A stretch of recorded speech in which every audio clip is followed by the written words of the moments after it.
Okay, we're recording. And a couple of things here.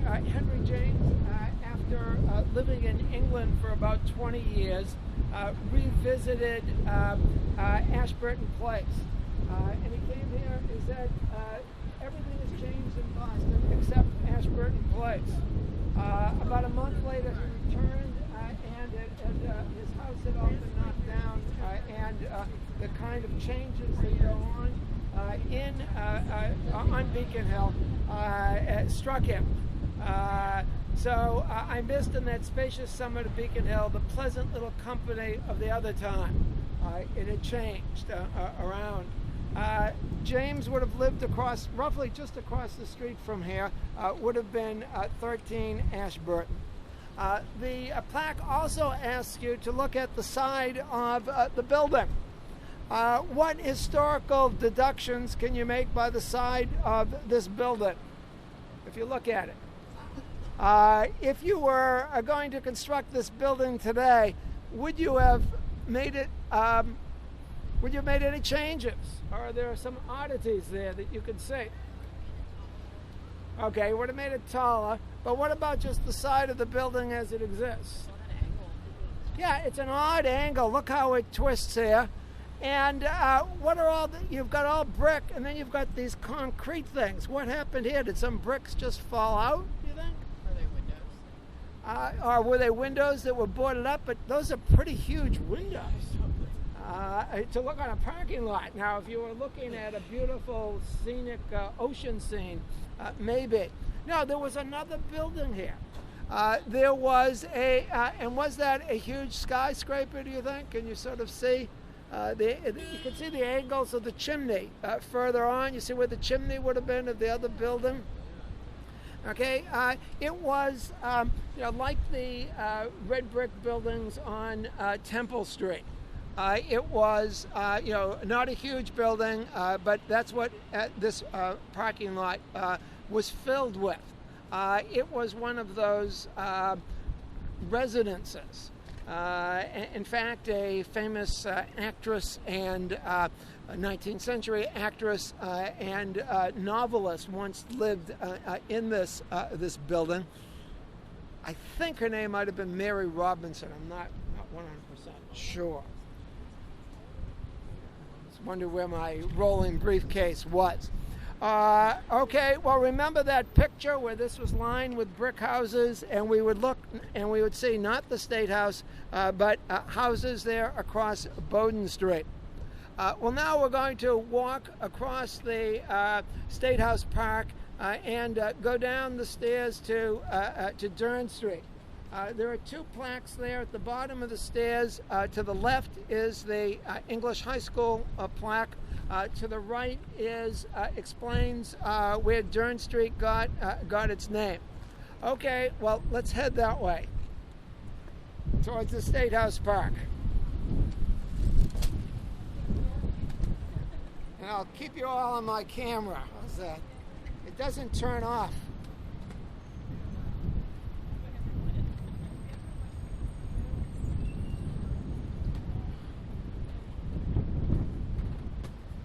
Okay, we're walking towards Ashburton Park.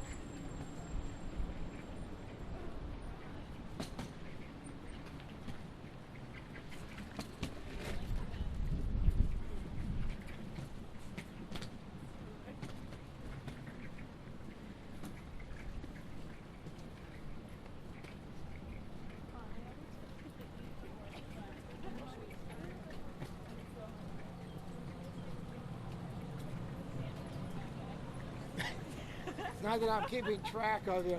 I wish it had a pause button, but it doesn't. Okay. Nope, nothing's going. Yeah.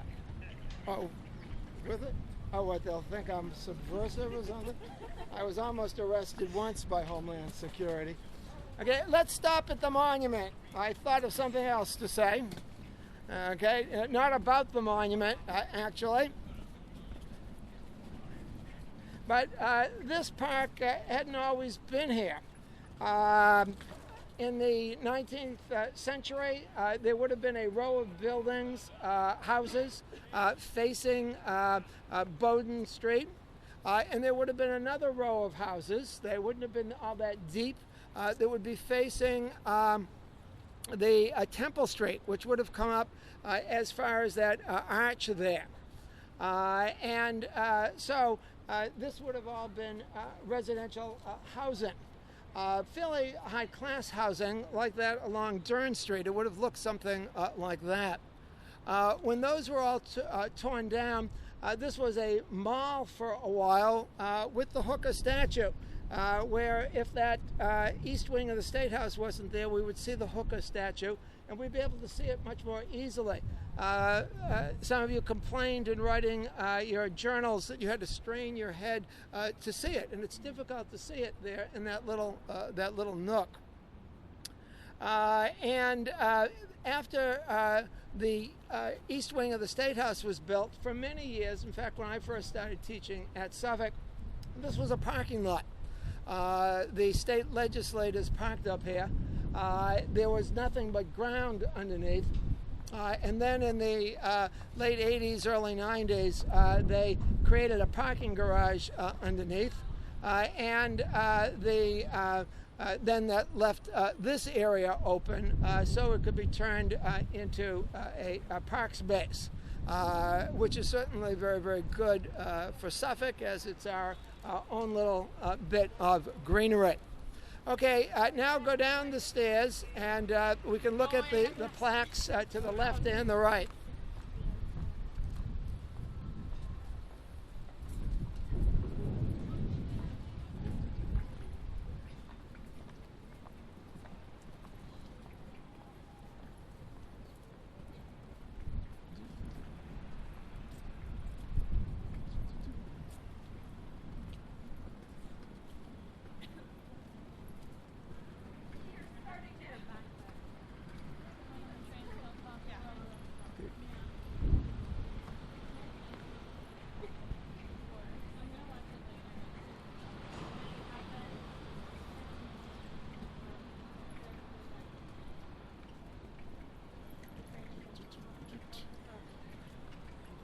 Distance is the Leonard Zachem Bridge. I don't know if this camera will catch that.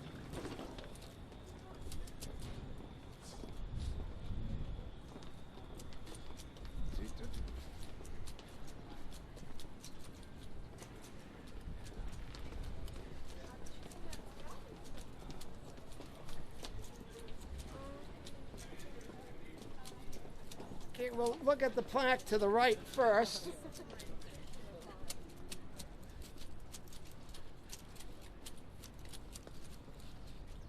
Okay, this plaque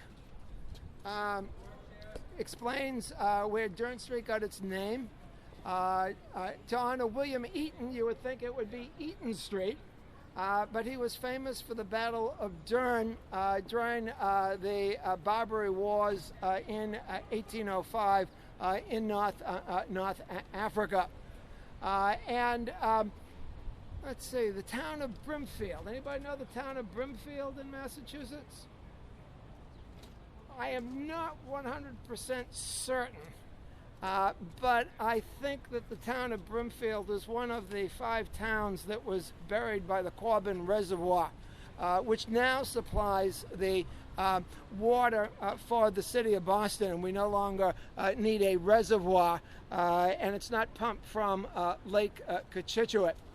Okay, let's look at the plaque on the other side. Thank you. Which is the one that we saw online last time or earlier in the class. Okay.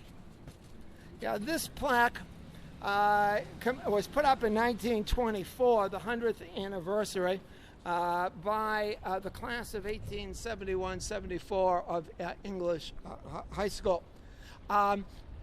It was not, that is, the picture that is given there, there were no photographs in 1821, 1824. There were no contemporary drawings. This was drawn by a student in older age, much older age, in his memories of what the school looked like. And it's our best idea of what it looked like. And you can see, actually, there were several sort of things here. There was a police and fire department in the bottom. I can't remember which was on which side. Well, this says watch house, so that must have been the police department. And this says firehouse, so obviously that must have been the fire department. The first floor was sort of an elementary school. The top floors were the high school. According to what I read, they had 124 students, which seems to be a lot for such a small building. This was where they had a recess.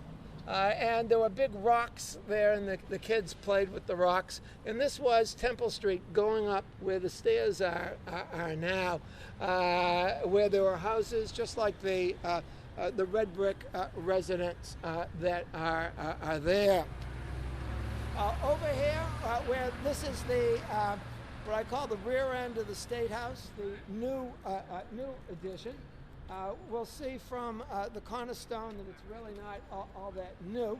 But this is where the reservoir stood. The reservoir wasn't so high. My guess is it was probably as before the yellow brick was about as high as the reservoir was. But it did look like one of those infinity pools. Suffolk's Archer building, while we're here across the street, if you look at the cornerstone, it was laid in 1920. And it was the second Suffolk building on Beacon Hill. The first built specifically for Suffolk. The first Suffolk building was actually, we saw that on the Otis House tour. Was 45 Mount Vernon Street, which was built and designed by Charles Bulfinch. And in 1914, or sometime in the teens, Gleason Archer purchased that. It was the home of the Suffolk Law School. I think he and his family may have lived in that building as well. Suffolk owned 45 and 47 at various times. When it built this building, Gleason Archer, the founder of Suffolk, sold 45 and 47. But later on, I don't know exactly when, Suffolk repurchased those buildings, and the business school was up there when I first taught at Suffolk. When Suffolk purchased the Sawyer building in the late 1970s, it made an agreement with the Beacon Hill Association to move east of Hancock Street, and so it sold 45 and 47 Mount Vernon Street. Okay, let's continue. We'll just sort of stop over here. As I mentioned, the old part of the State House, the new part of the State House, is not that new. As you see, it was erected starting in 1889. So it's over, 125 years old already. Okay, we'll walk up to the top of top of Hancock Street and stop up there. The sidewalk is narrow. I think we can be on this side, but we may have to cross to the other side. Okay. Brattleboro at 3-1, and then Pittsburgh.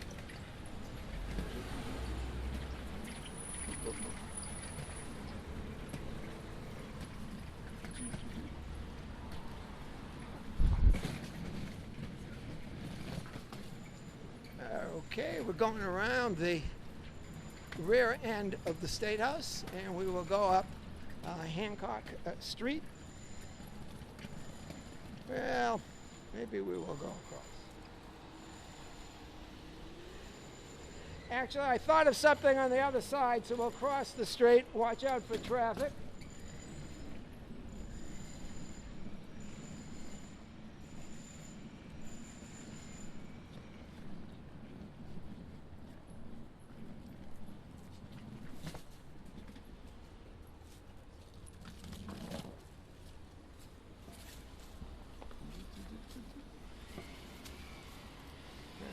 wait for everybody to get across.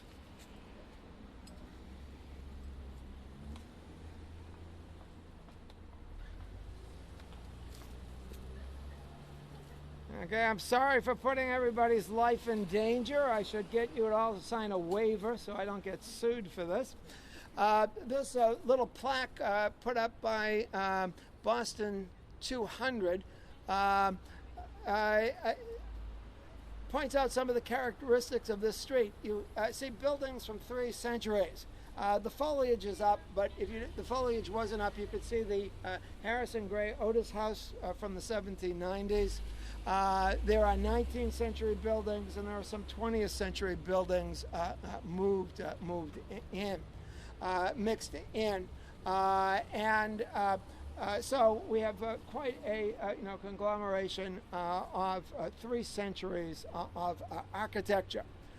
Several famous people have lived in this on this street, in this corner building. I believe it was this corner building. Nathaniel Hawthorne, the author of the Scarlet Letter, lived here for a fairly short time, but about a year or so. And down almost to the Suffolk bookstore on the right in number 20 Hancock Street, Charles Sumner, who was an abolitionist senator from Massachusetts, lived for many years.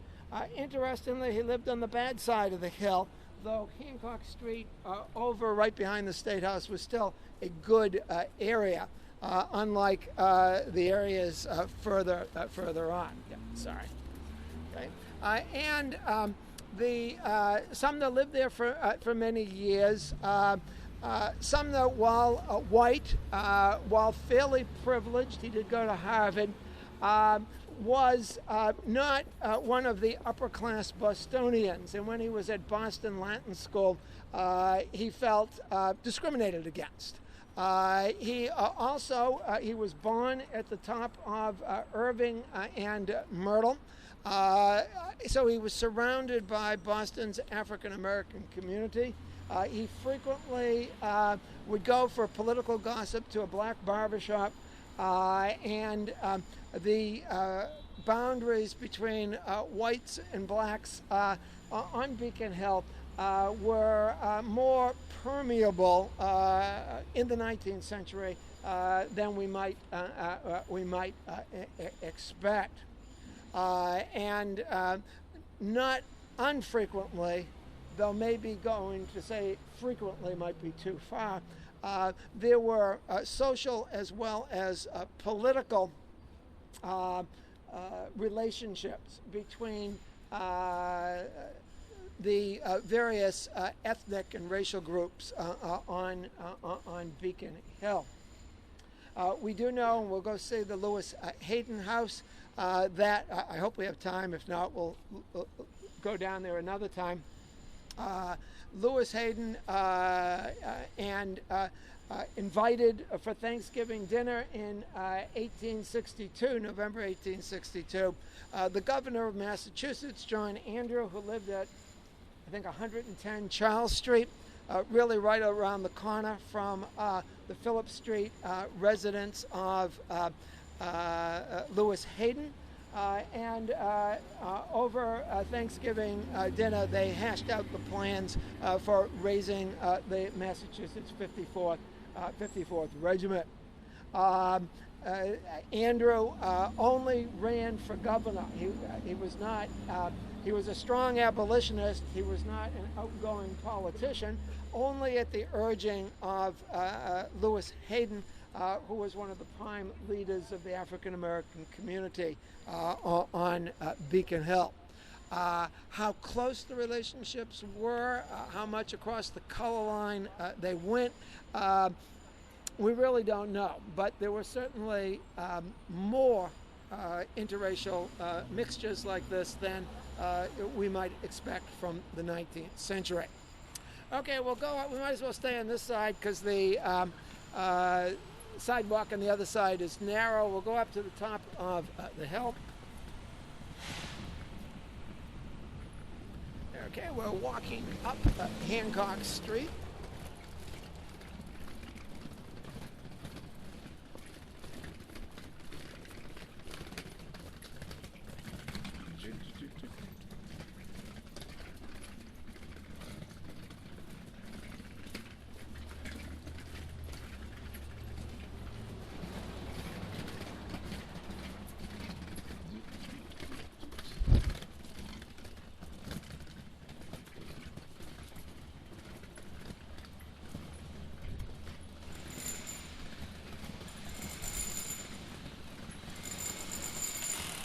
all those of you who are watching the video, you get the sights without having to get the exercise as well.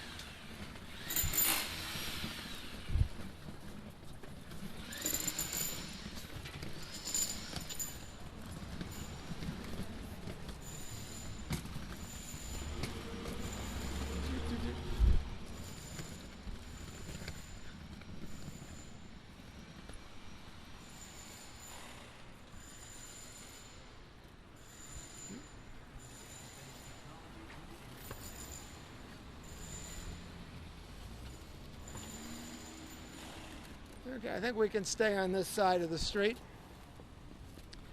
Why do you think this street is called? Well, we'll wait till more people come up.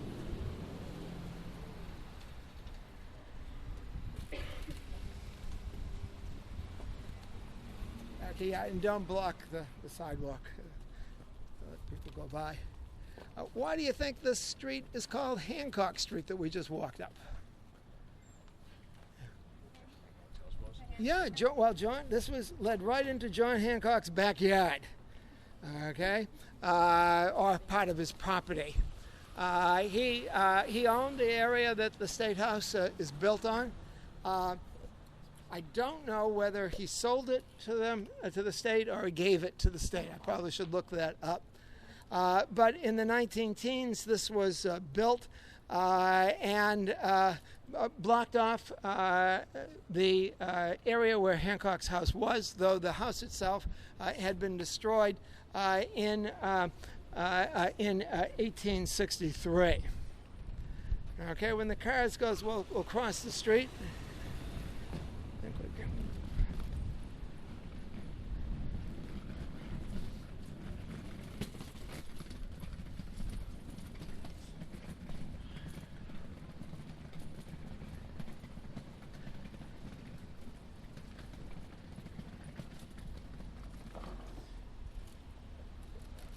Okay, this is part of the State House lawns, and roughly if we had walked straight away to about where that cannon was, that would have been where John Hancock's house was. Maybe a little bit over to the left. We're going to walk up to Joy Street and then down to Beacon Street. We're going to see the plaque. And then we're going to come back up this way.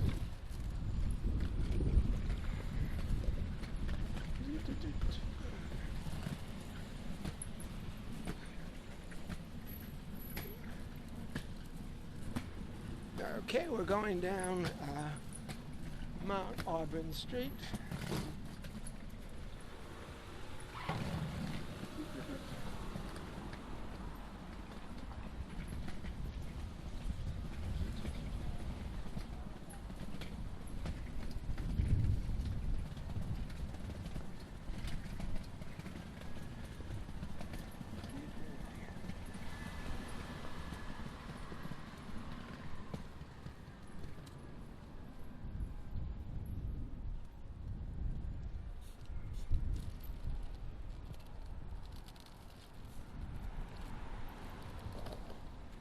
Okay, I think we'll be safe from traffic here for a little while.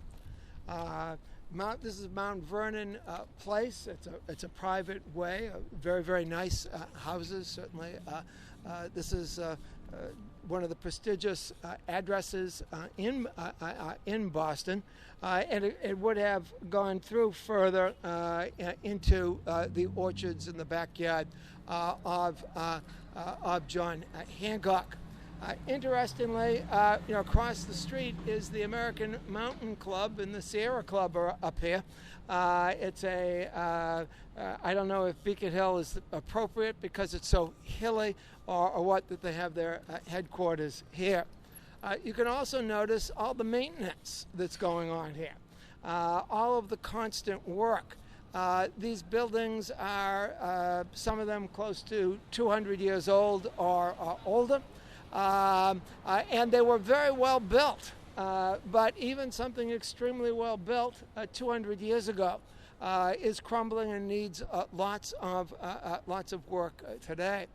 As I mentioned, I think to one of the groups I was with last week, these people who buy these buildings for millions often find that they have to put millions of dollars on maintenance. And there's lots of deferred maintenance here, and there are real problems about whether these buildings will survive into another 100 years. As beautiful as they are and as rich as many of their owners are, their pockets are not infinite. Okay.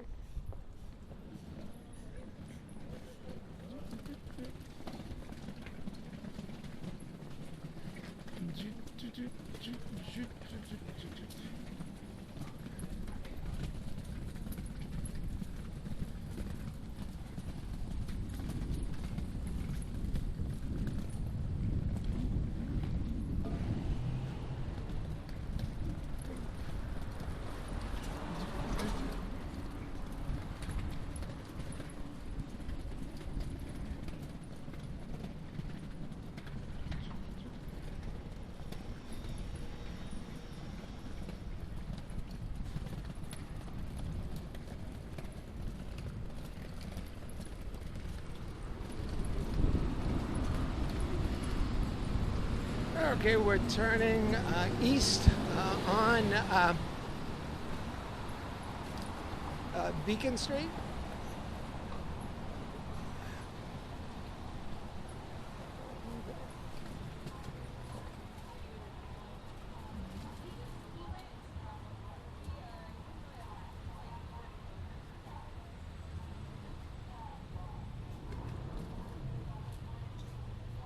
Okay, this is a plaque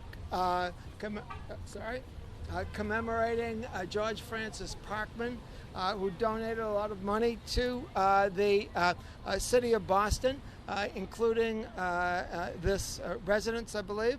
And also, he was one of the donors, I also believe, of the South Boston Aquarium that Robert Lowell talks about in For the Union Dead.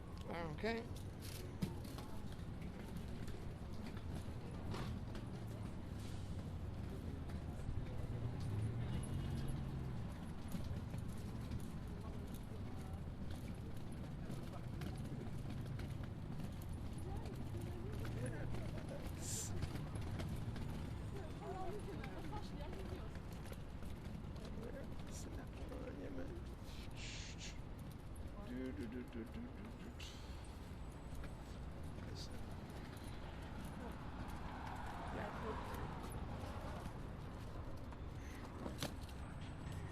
Okay, here is the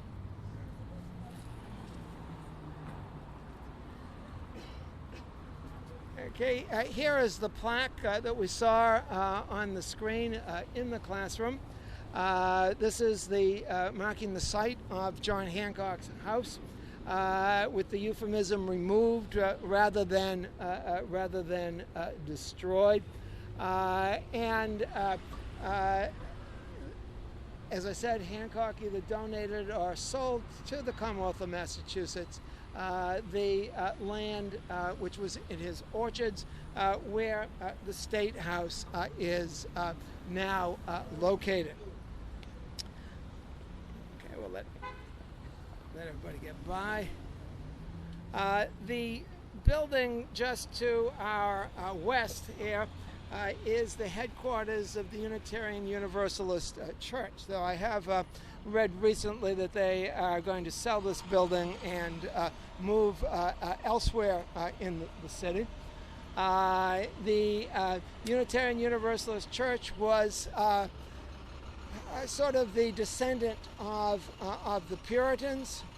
Up the street on the right, I think roughly where the American flag is, on the south side, is the headquarters of the Congregational Church, and they are a direct descendant of the religion of the Pilgrims.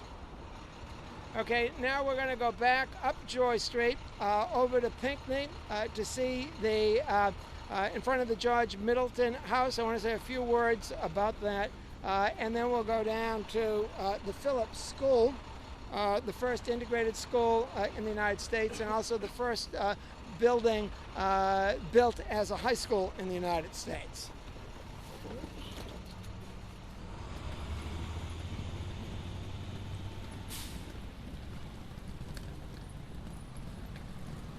Okay, we're now going back, retracing our steps a little bit, and we will go up Joy Street, and we will say, excuse me.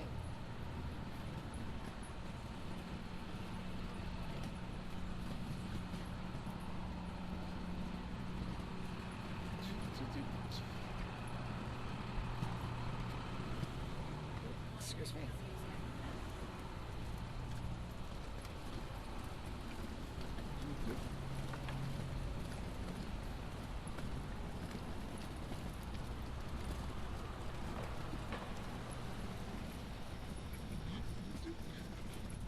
Okay, we're going up Joy Street.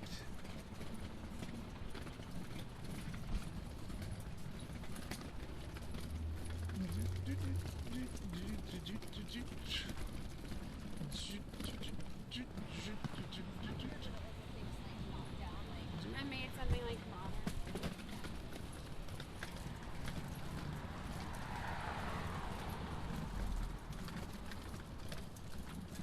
I should know.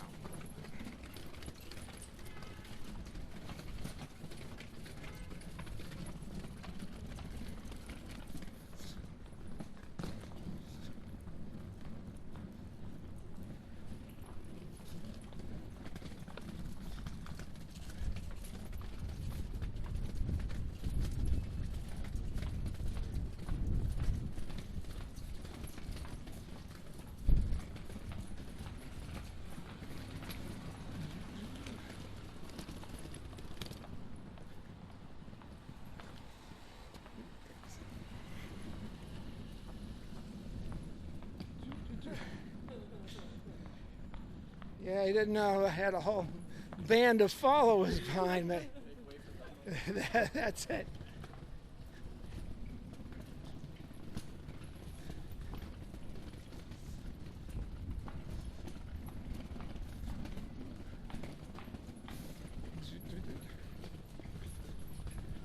Okay, we're going down Joy Street now.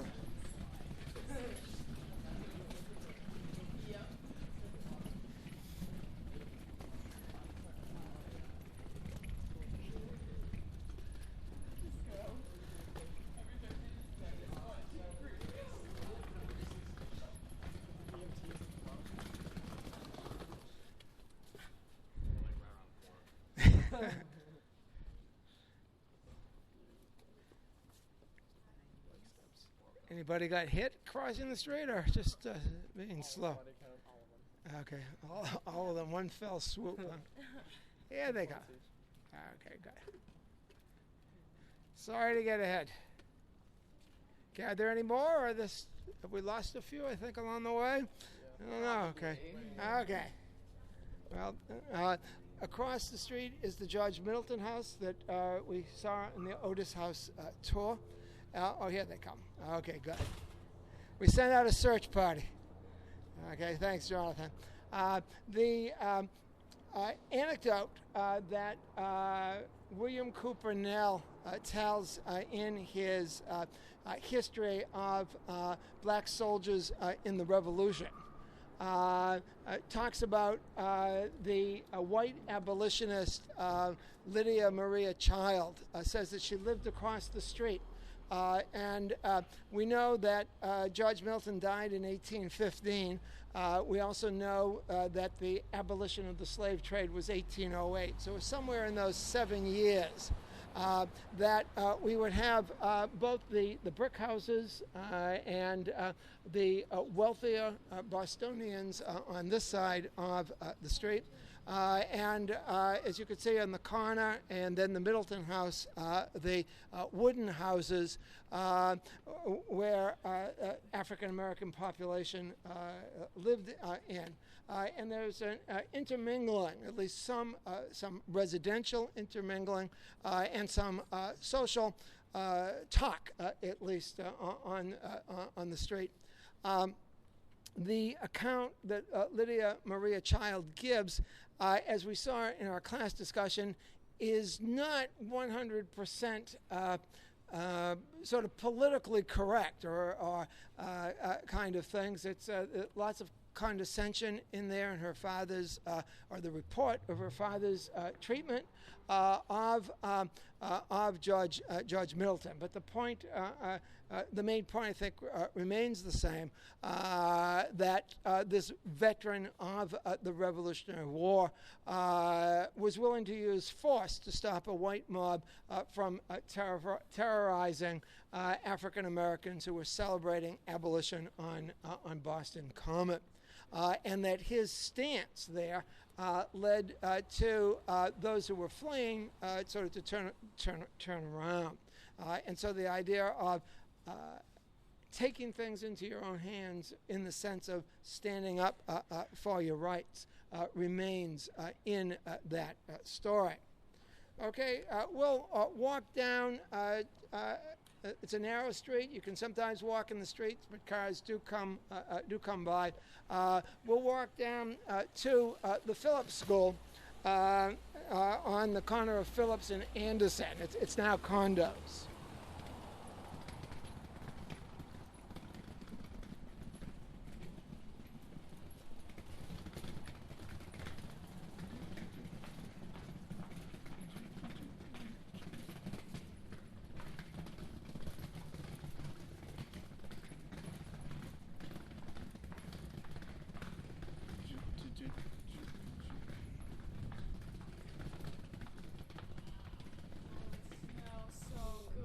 Let's find that. Anybody hungry? Huh? Okay. And this is one of the a gentrified alleyway, as you can see. Much different than it might have looked at some time in the 19th century, when this was still a little bit the border between the South Slope and the North Slope. This also, some of these alleyways would go through to, I think it's Myrtle Street is the next one over. But they're all private now, but you can sort of look. This is a typical Beacon Hill alleyway in there. Trash pail there.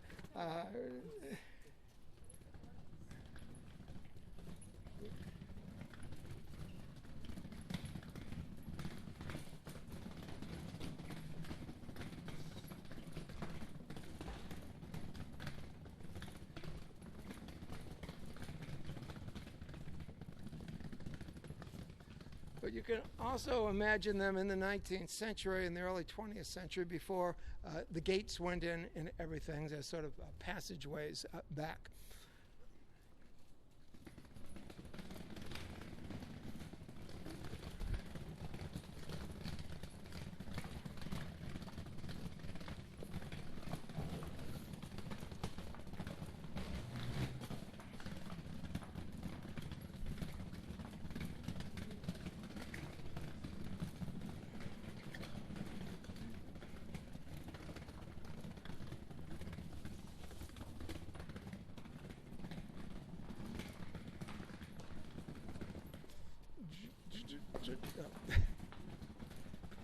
Sorry, we were going to go out into the street.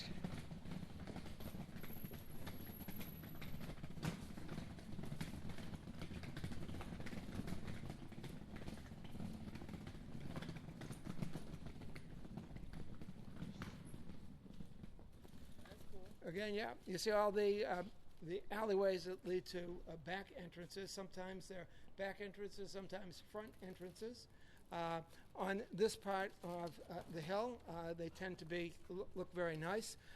On the other side of the hill, certainly in the 19th century and into the 20th century, they often looked to outsiders certainly as slums, even though to the people who lived there they were home, and that they felt a sense of community and protectiveness, especially when on the North Slope there were slave catchers out trying to, bounty hunters trying to send people back to slavery or simply find anybody that would fit the description of what's called a self-emancipated slave, a escaped slave, and these were places of comfort. If you were a bounty hunter, you might not want to go down there. You never know what's waiting for you, and so they'd often be very protective.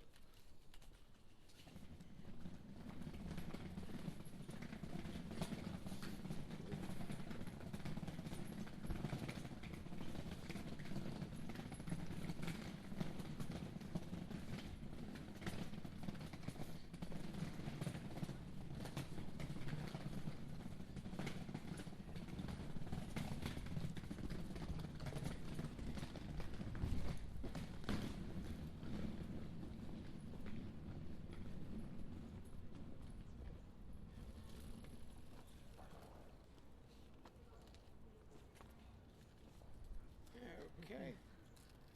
Across the street is the Phillips School. It's now condos. Probably very, very nice condos would be my guess. Yeah, it's condos, yeah. And it was the first building in the United States built to be a high school. And it was also, if not the first, one of the first integrated schools in the United States. When the state legislature abolished segregated schools in Massachusetts in 1855. The state legislature in 1855 was very, very interesting.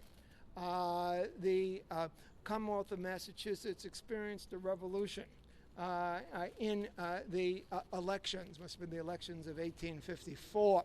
All of the old politicians were thrown out of office. From the governor on down. Only senators that served for 6 years and had been elected earlier remained the same. The revolution was aimed primarily at Irish immigrants. It was the Know Nothing Party that was very, very much against immigration. But it's an ill will that blows nobody good. It turns out, even though they were against immigrants, they were for equal rights for African Americans.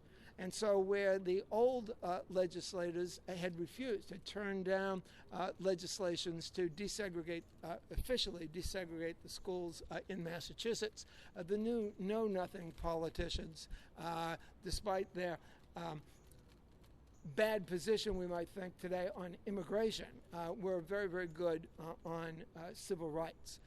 And so because of their actions, and it probably would not have happened, certainly at that time, would not have happened without the Know Nothing Party in power.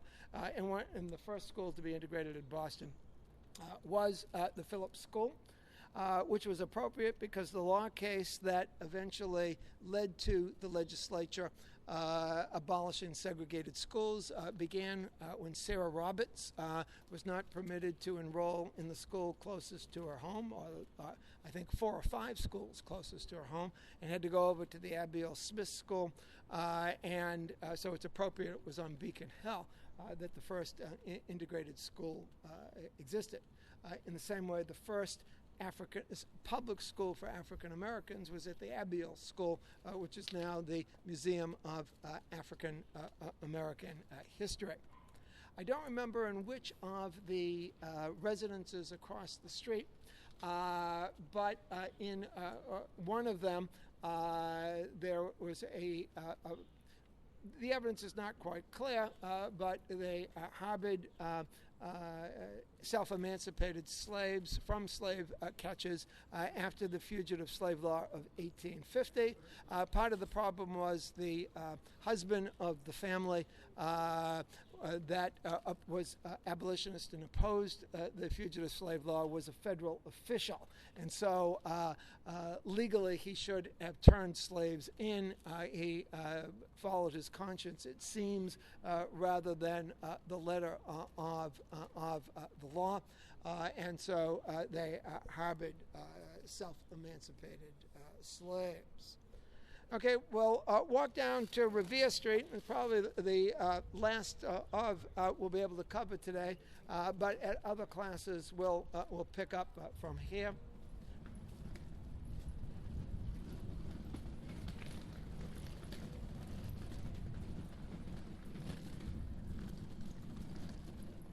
Okay, we're walking down Anderson today.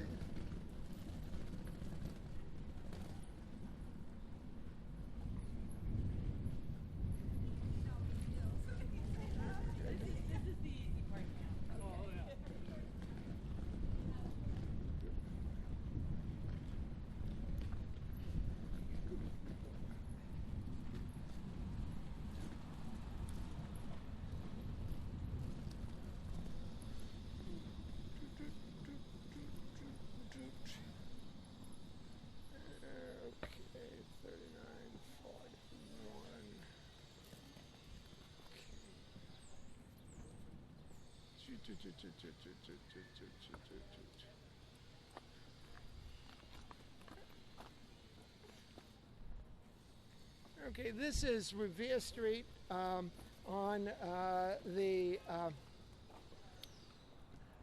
not socially desirable part of the hill. The poet Robert Lowell, who's For the Union Dead, we read, grew up at 91 Revere Street. He was one of the famous Lowell family, but his branch was not the wealthy branch.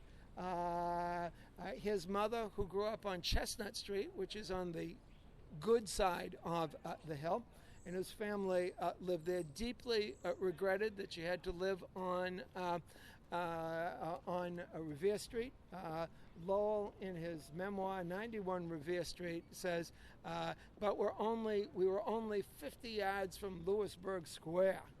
I think he exaggerated a little bit. I think it's a little bit further than that, but maybe 150 yards from Lewisburg Square. So if the center of the universe is Lewisburg Square, if you're 150 yards away, his mother was not too much in exile. On another occasion, we'll go down and we'll look at 91. But what we'll do right now is, let's see, we've got about 5 minutes to go. I guess we'll go down. We'll go down to Phillips Street, which was called Southack Street in the early part of the 19th century, and we'll look at. I have to look at the map a little bit. We'll look at Lewis Hayden's house, and that will be the end of our excursion excursion today. The Lewis Hayden house is, let's see, Anderson. Well, that's a little bit further down. Well, we'll head back. We'll hit the Lewis and Harriet Hayden house a little bit later in the semester. So right now we'll go down to Phillips, which is the next one, and cut across, which will bring you back over closer to Suffolk.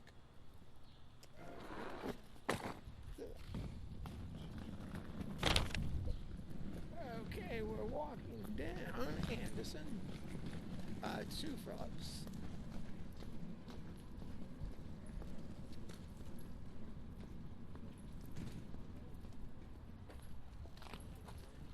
Yeah, move over. The car is coming down. So, okay. If you look in this alleyway, again, it's a typical alleyway. It's a little bit down the socioeconomic ladder from the one we saw on Pinckney Street. Suffolk students do live in and rent apartments in many of these places, more likely, in this part of the hill than in a sort of Lewisburg Square area. Okay.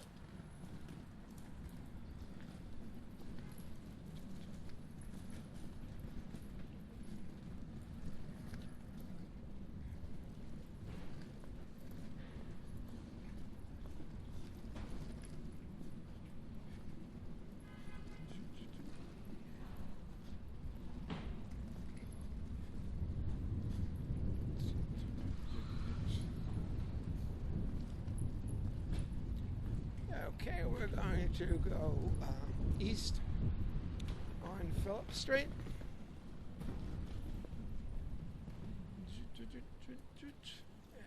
Okay.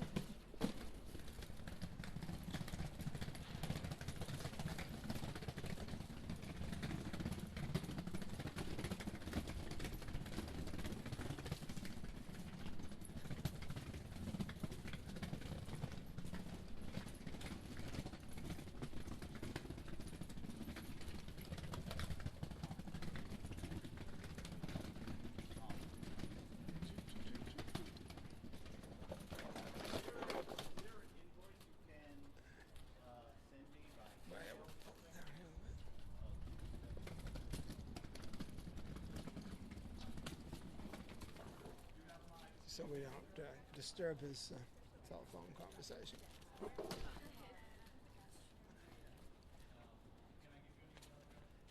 Okay.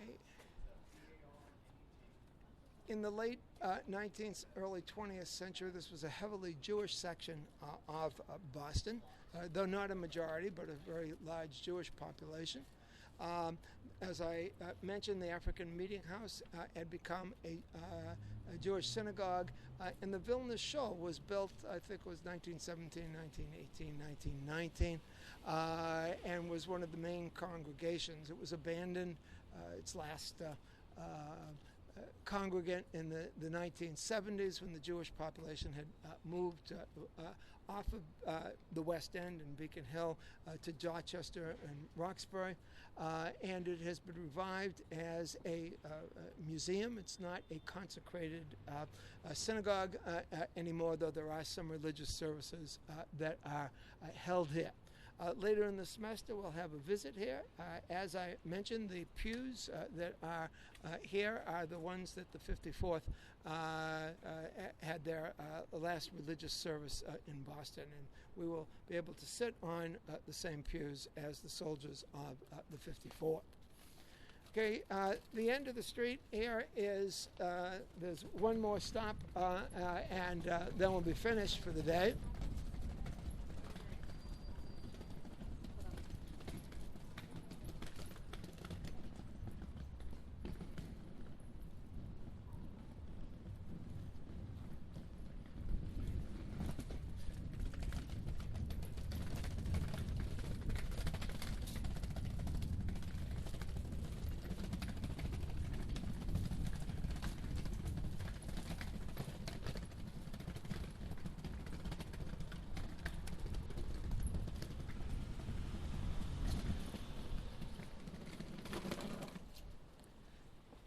Okay, this was the John Coburn house. As you see, there's a little plaque inside the door. It says Coburn's Gaming House, means a gambling den.